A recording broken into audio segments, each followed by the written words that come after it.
Hello and welcome. Kamusta kayong lahat dito mga kapatid ko star viewers? Miss ko kayong lahat. Pasensya na medyo may allergy na naman. I am feeling better at this moment. But sometime parang bumabalik pa rin yung yung scratchy. Feeling scratchy yung lalamunan ko dahil sa weather dito sa ibang bansa. I am currently here in living abroad dito sa US. Nakapag-asawa ng AFAM, but then again, blessed and grateful pa rin ako dahil I am a full-time mom and part-time sa trabaho, night shift, and I have 3 kids. So, yun, busy-busy yan ng peg. And laban lang tayo mga kapatid. At iwasan nating magreklamo sa buhay, ano? So, panatilihing laging manalangin at manalig ka rin sa Panginoon at sa sarili mo na kaya mo to, no? So kung nakaya ko, kaya mo rin ito mga kapatid. So yeah, adya lang. So ang reading na ito mga kapatid is makaka-walk out ka or ma-overcome mo rin itong sitwasyon na ito. It could be a situation, relationship, health, or emotion. Alright? Para ito sa mga viewers ko dito na feeling depressed, emotional, or meron kasi akong nakukuhang spy, nag-spy dito until now, ini-spy mo yung, or ini-stalk, no? Siguro ikaw tong stalker. It could be sa ex, meron tong ex na ini-stalk mo, or meron naman dito na may very specific ini-stalk mo tong taong ito dahil you are feeling it's like ini-stalk mo siya or ini-spy or pinapanood mo itong vlog niya or post niya dahil marami kang natutunan dito sa taong ito, or this is like a teacher for you, no? So, natutunan ka or na-enjoy ka sa mga vlog or post niya, or may napupulutan kang aral, no, sa taong ito. Alright?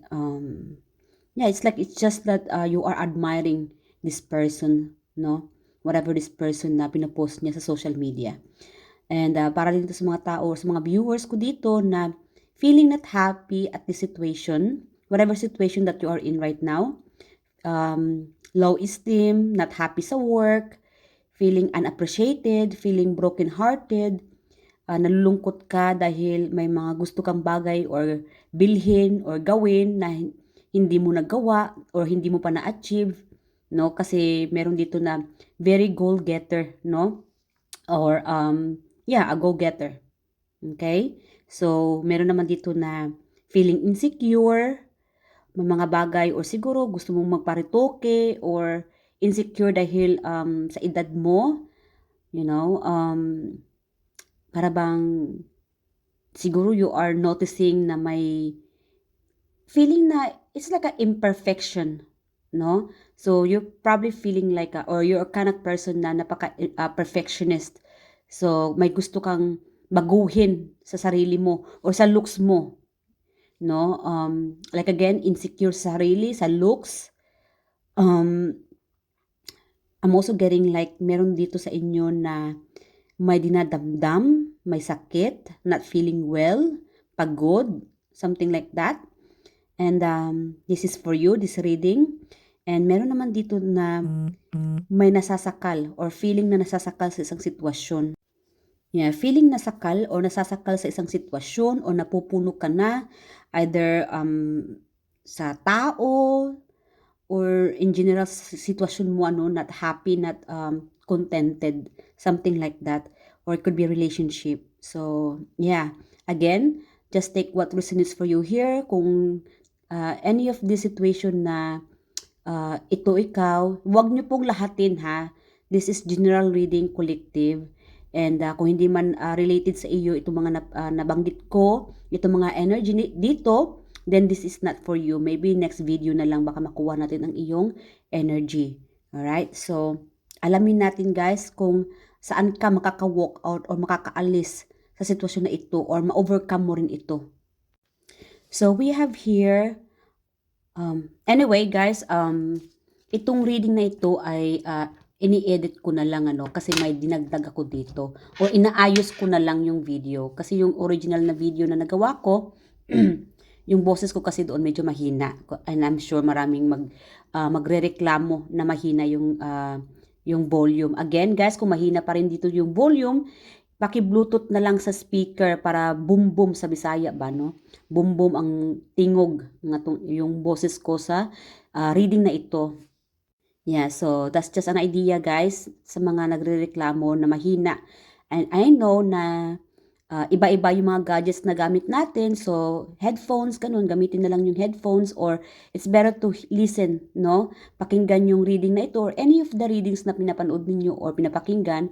Magandang pakinggan sa solitude or sa isang kwarto na hindi maingay, no? Or sa gabi, yung tulog ng yung mga kasamahan ninyo para mas naintindihan nyo ang reading or yung video na pinapanood ninyo.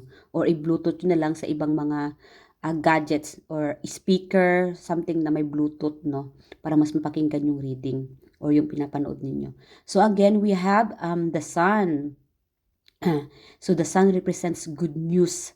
So again, makaka-move on, meron itong makaka-move on, makaka-get over, overcome, o makaka-walk out, makakaalis sa sitwasyong ito, whatever situation you are in right now mga kapatid. So good news and congratulations. I'd like to congratulate you guys sa sitwasyon ninyo ngayon. Siguro yung iba dito right now, hindi nyo pa ramdam, but soon we have 30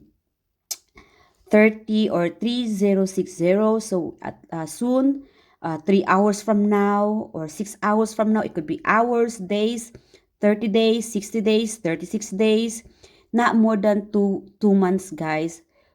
So soon, no? Very soon, you'll be feeling enlightened or enlightenment, no? Feeling yung pakiramdam na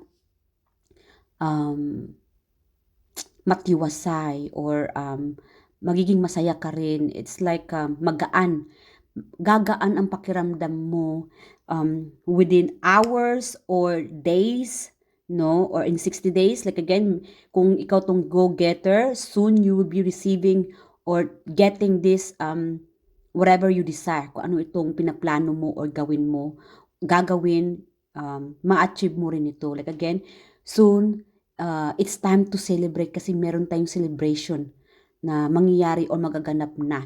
So, congratulations, no?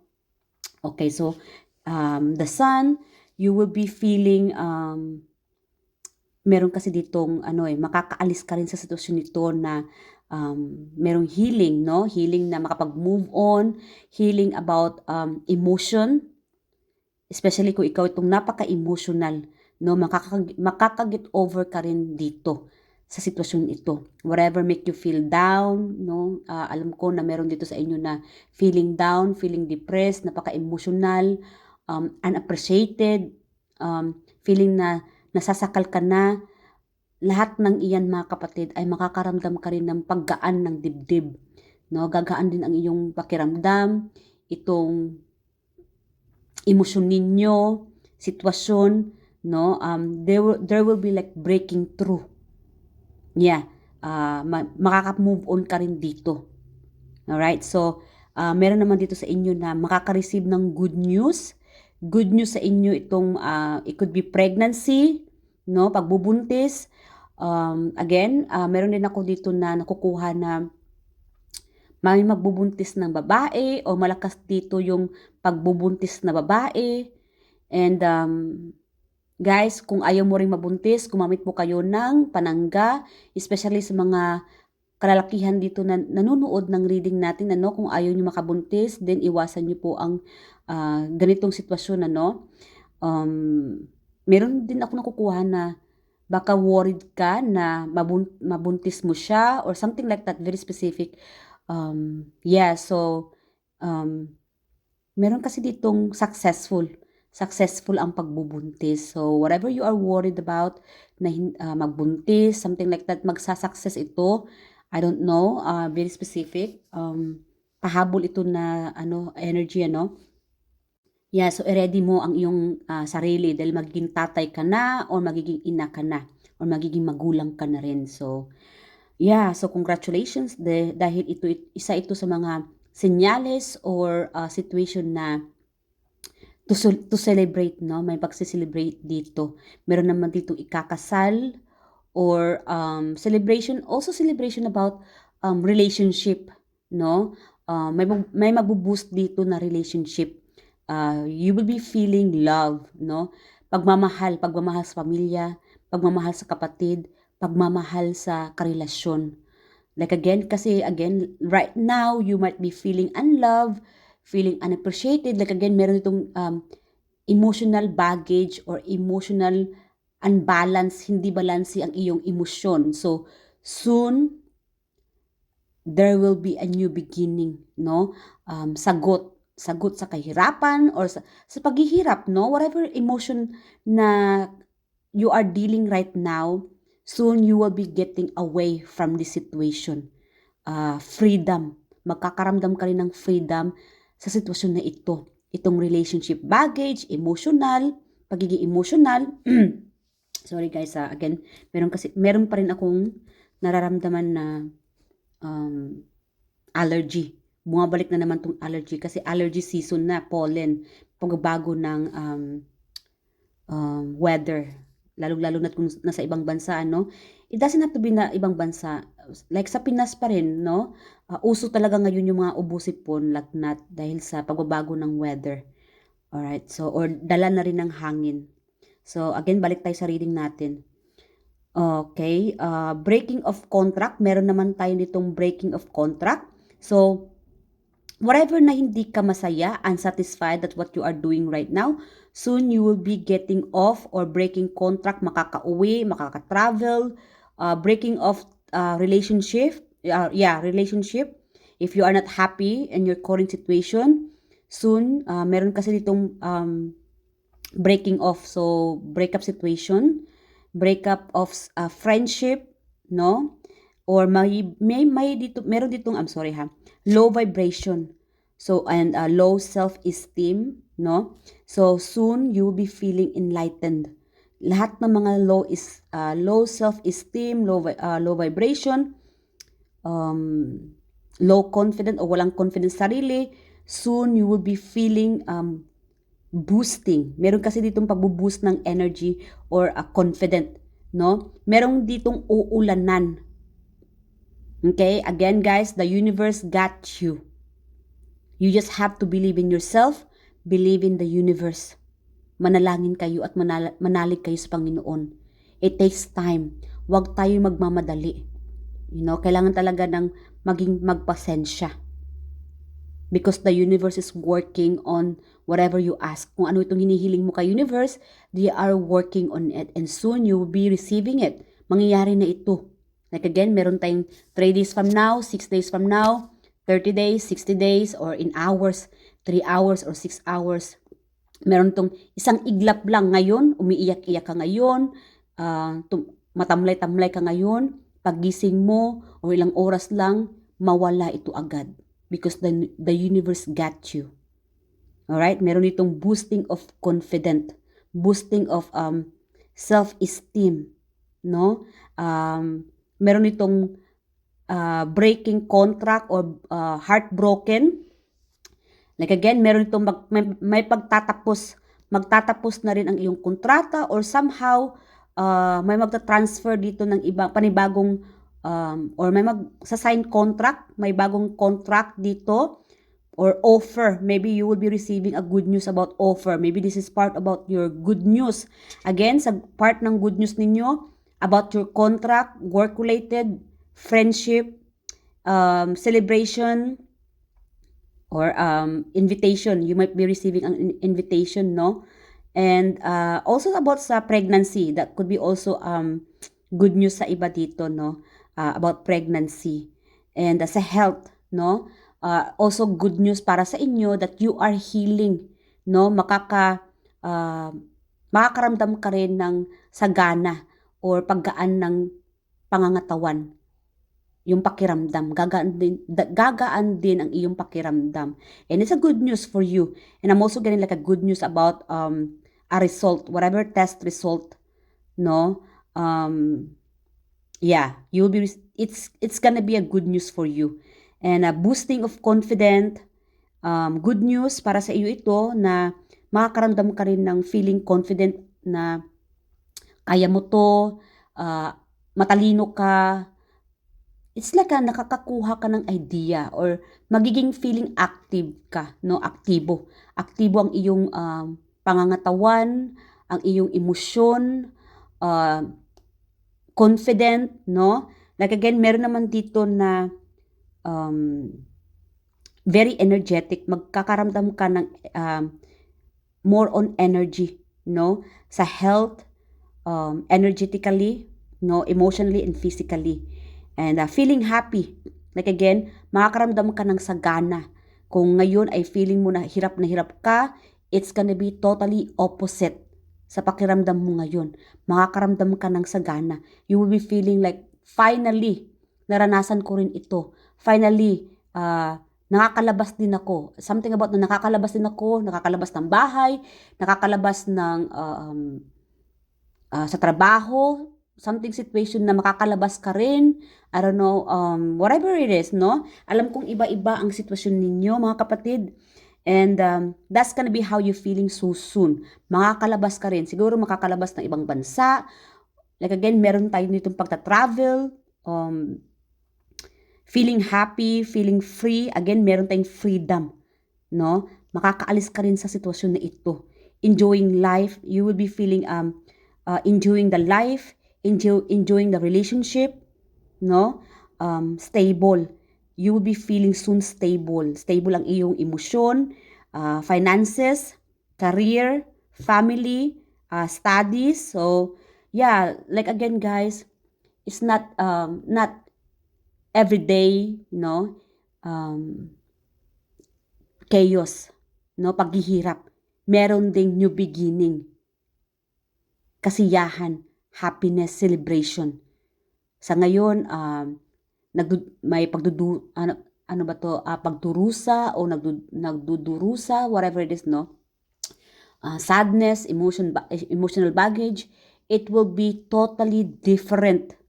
It's like, umiiyak ka man ngayon, kinabukasan sa pagising mo, tatawa ka rin, no?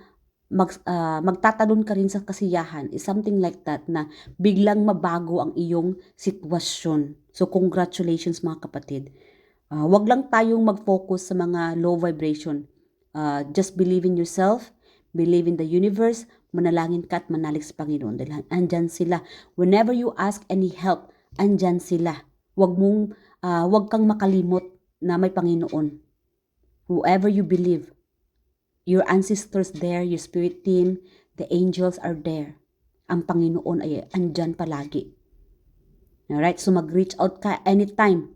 No? Anytime na mag-reach out ka, andyan sila para tulungan ka at dinidinig nila ang iyong mga panalangin. Alright? And active, meron ditong magiging mas, it's something about like, mapapasayaw ka, mapapaindak ka, it's something about music.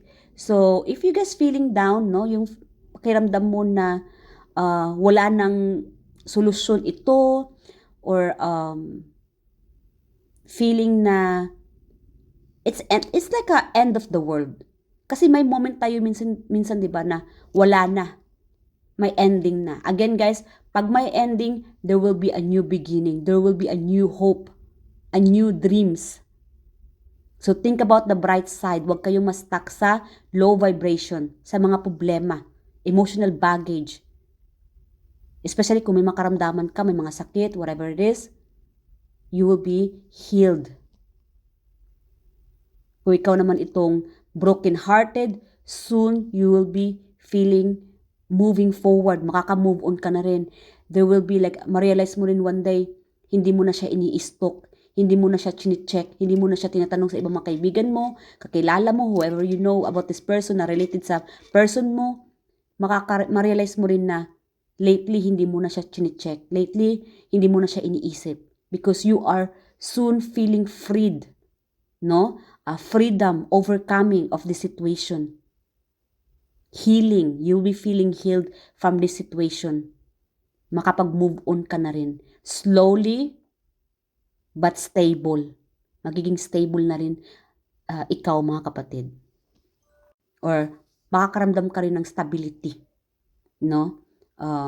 Balance sa iyong emosyon, sa finances, sa trabaho, no? Or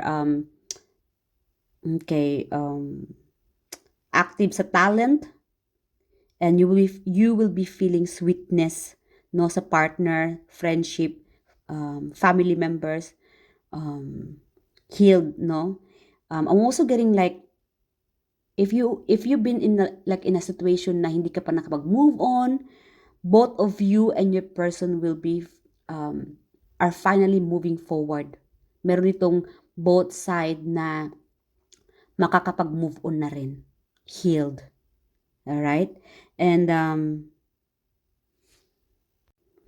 soon you will be more on celebration, no?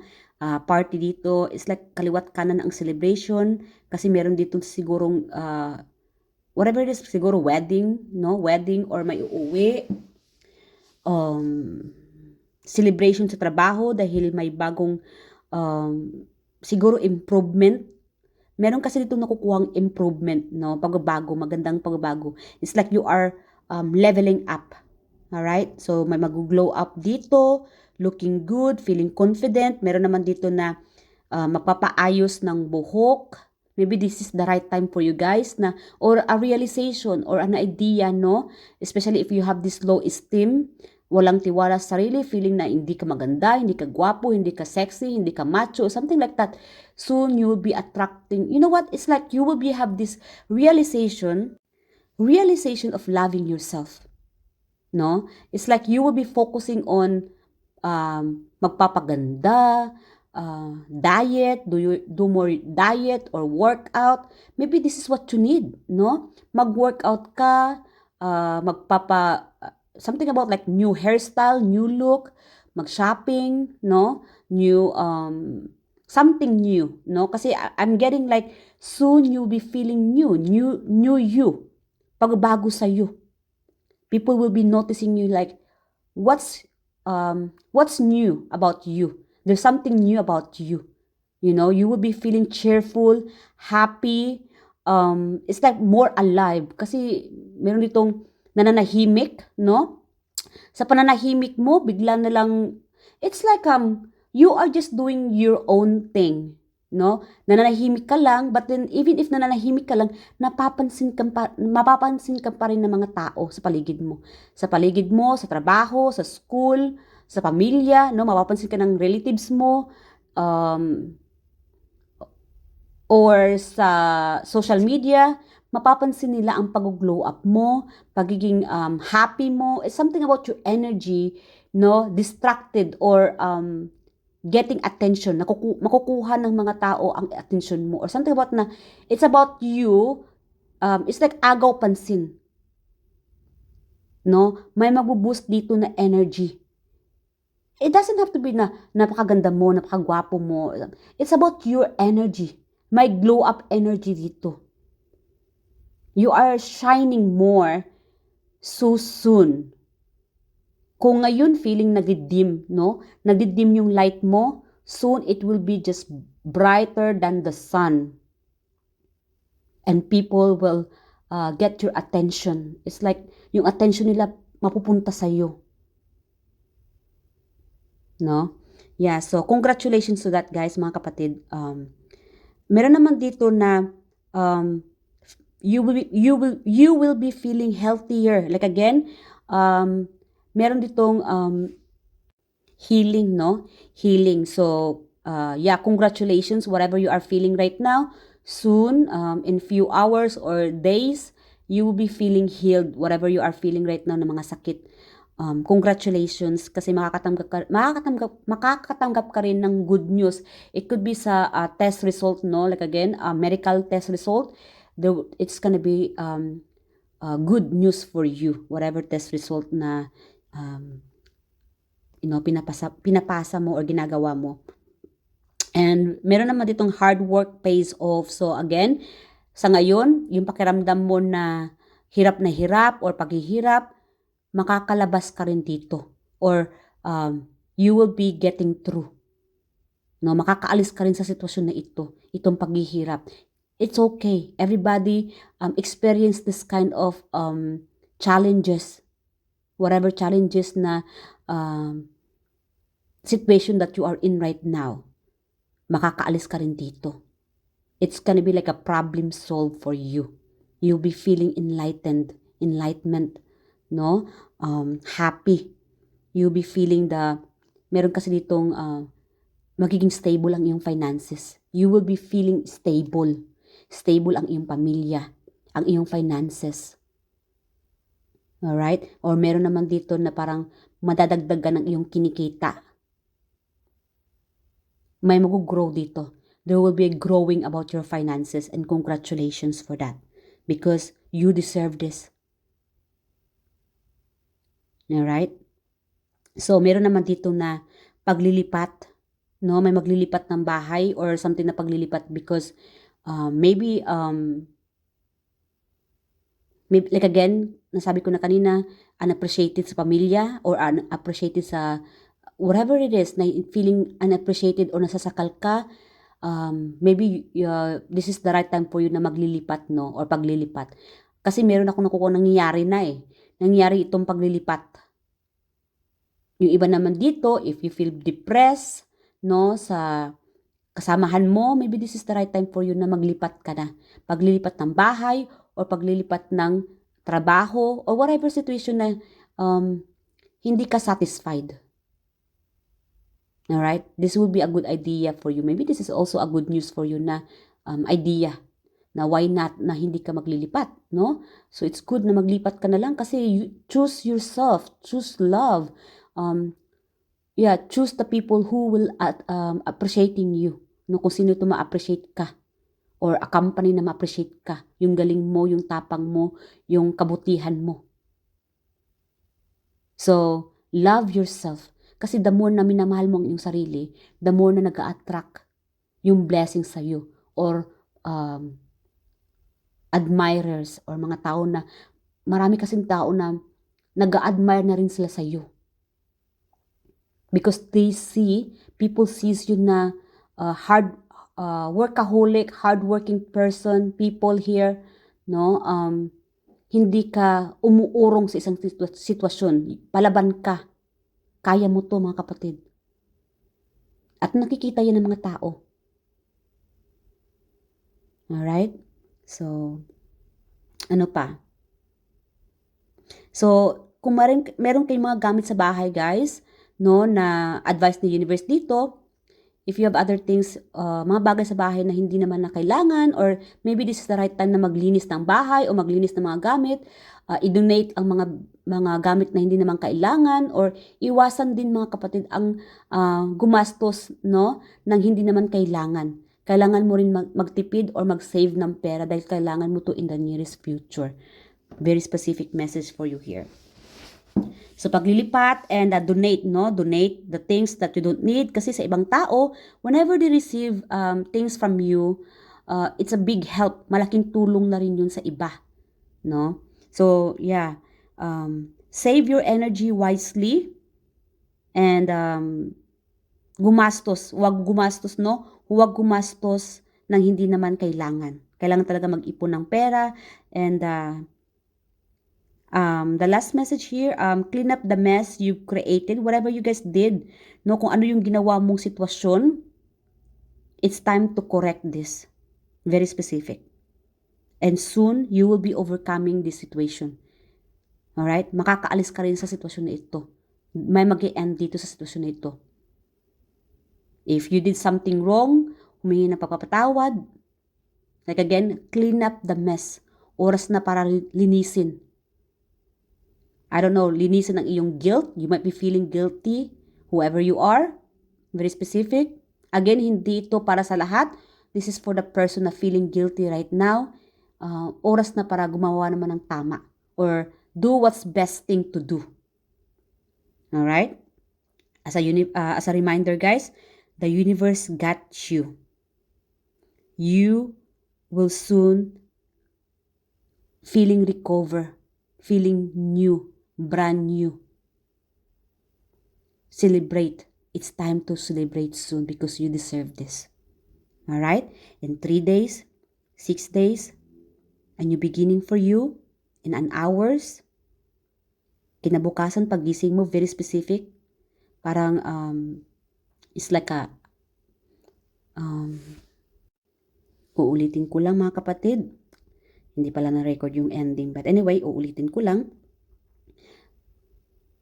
Isang hiling mo lang kay universe. Pagising mo, parang ano lang siya, no? Isang kidlat lang. And things will be changed. Everything will be different. You will be feeling enlightened. No? Feeling light. Magaan ang pakiramdam. Magaan sa dibdib. Yung pakiramdam na feeling down ka. Lungkot, whatever it is. When you wake up in the morning, very specific, no? Whenever you ask the universe help, isang kidlat lang, your life will change an instant. You will be feeling happy, freedom. And congratulations mga kapatid. Mag-ingat po kayo palagi. And I do hope na nag-enjoy ka sa reading na ito. And yes, and I love you guys. And I see you guys in my next reading. And please leave your comment below. What do you think about this reading? And yeah,